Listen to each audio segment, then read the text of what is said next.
Good morning, beautiful people. It is indeed that time of week again where I'll be taking you out and sharing another little adventure that you might like to add to your bucket list.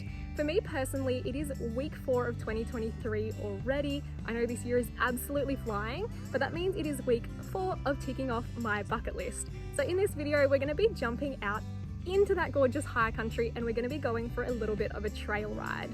Now, I personally am not someone with a lot of horse experience at all, so I want to share with you in this video a bit of the experience itself, a bit about this area and why I wanted to come riding in this area in particular.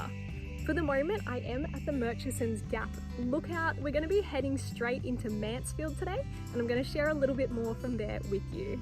Now, Mansfield, if you're not familiar with the area, is a township in the Victorian High Country. It's the closest major town to Mount Buller and sits fairly close to the Alpine National Park, a place much like the Snowy River or Kosciuszko National Parks that is famous for its rugged country, bush huts, beautiful mountain ranges and incredible wildlife. The area is also renowned for its history of cattlemen and horsemanship, so much so it led to the filming of the classic Man from Snowy River movie and its sequel, The Return to Snowy River, which I'm going to touch on later. Before we jump into this trail ride, however, I thought I'd share with you a few short clips from the start of the year.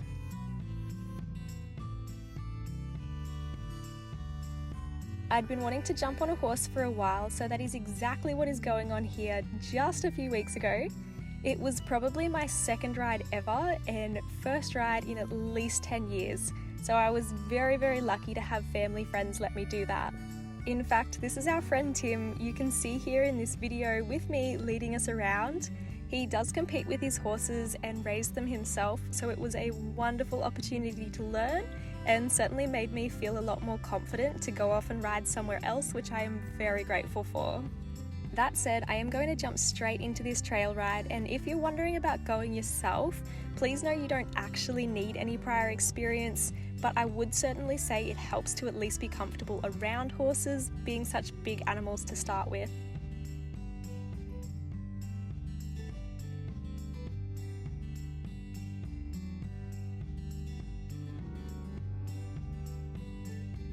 This particular ride I booked with Watson's Mountain Country Trail Rides and loops through the bush trails of the Watson family property, nearing on the Alpine National Park. You have a fair bit of time to get comfortable with your horse walking as a group, then later the opportunity to go a little faster.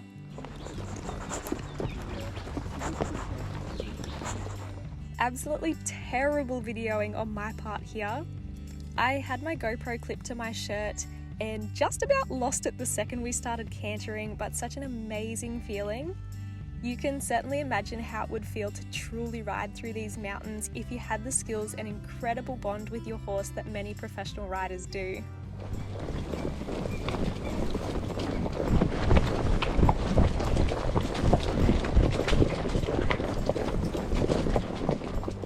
There's also a bit of hill climbing involved, and this is where I come back to the Man from Snowy River movie, as sections, including the iconic downhill ride section, were filmed right here on the ridge across from us.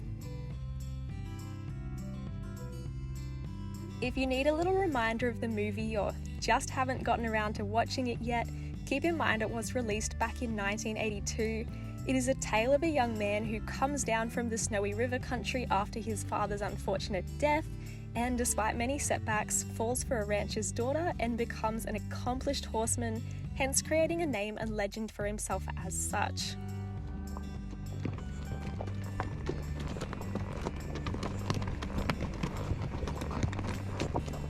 To further explore the area and legend of the High Country, I'd highly recommend a visit also to Craig's Hut, just beyond the Mansfield area. The hut, while sadly no longer the original, as a result of bushfires through the area, was constructed purely for the filming of the movie and would make another incredible trail ride, or is accessible by hike or four-wheel drive out of the winter period. I was once again lucky enough to four-wheel drive the area with mates late last year, and we'll link that video above for you to check out if you'd like to explore more of the area.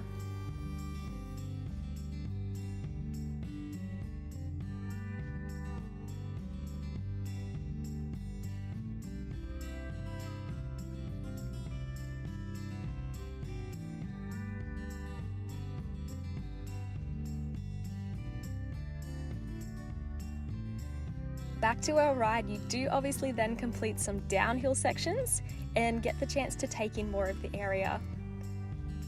The horses themselves were amazingly calm, and I don't doubt would have known exactly where we were headed without too much of my newbie guidance, hence the little experience needed.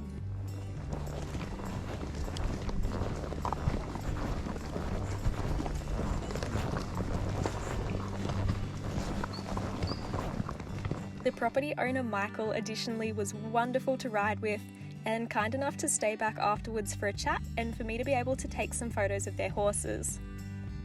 He tells me his family have been running tours on the property for around 40 years now and have nearly 60 horses, which they alternate through day and multi-day rides year round. Whilst the property doesn't specifically offer horse riding lessons as such, the trail ride was such a lovely opportunity, I thought, for any country or animal lover to experience the bush, and in particular this iconic region, in such a special way.